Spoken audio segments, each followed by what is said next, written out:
एक तरफ जंग का माहौल तो दूसरी तरफ शांति की कोशिश। अमेरिका, ईरान और इजराइल के बीच खेल अब और दिलचस्प हो गया है, क्योंकि अमेरिका के राष्ट्रपति डोनाल्ड ट्रंप लगातार ये साफ कर चुके हैं कि ईरान के पास परमाणु हथियार होना किसी भी हालत में मंजूर नहीं होगा। और इसी वजह से अमेरिका ने सख्त रुख अपनाते हुए सैन्य और आर्थिक दबाव दोनों बढ़ा दिए। दूसरी तरफ अमेरिका के उपराष्ट्रपति जेडी वैंस ने जो बात कही है वह इस पूरे मामले को और भी अहम बना देती है।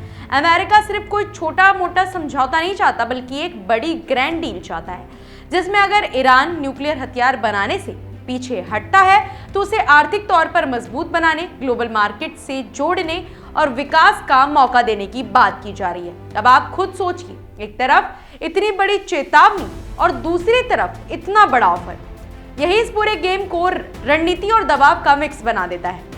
हालात तब और ज्यादा गंभीर हो गए जब अमेरिका ने ईरान के पोर्ट्स पर बड़ी समुद्री घेराबंदी लागू कर दी है, जिससे तेल और बाकी व्यापार लगभग ठप सा हो गया है और इसका सीधा असर ईरान की अर्थव्यवस्था पर पड़ने लगा है। लेकिन बात यही खत्म नहीं होती है, क्योंकि इसका असर ग्लोबल लेवल पर भी देखने को मिल रहा है, खासकर स्ट्रेट ऑफ हॉर्मुज जैसे अहम रास्ते पर, जहां से दुनिया का बड़ा हिस्सा तेल सप्लाई होता है और वहां जरा सी भी रुकावट पूरी दुनिया में तेल की कीमतों और सप्लाई को प्रभावित कर सकती है। फिलहाल एक अस्थायी सीजफायर जरूर लागू हुआ है, जिससे सीधे हमले कुछ समय के लिए तो रुक गए हैं, लेकिन इसका मतलब ये नहीं है कि हालात पूरी तरह सामान्य हो गए हैं, क्योंकि अमेरिका और ईरान के बीच भरोसे की कमी अब भी सबसे बड़ी चुनौती बनी हुई है। इसी बीच खबर यह भी है कि दोनों देशों के बीच बातचीत फिर से शुरू हो सकती है। हालांकि अभी तक कोई फाइनल तारीख तय नहीं हुई है। पिछले हफ्ते हुई बातचीत में कोई ठोस नतीजा नहीं निकला था, लेकिन बैक चैनल बातचीत से कुछ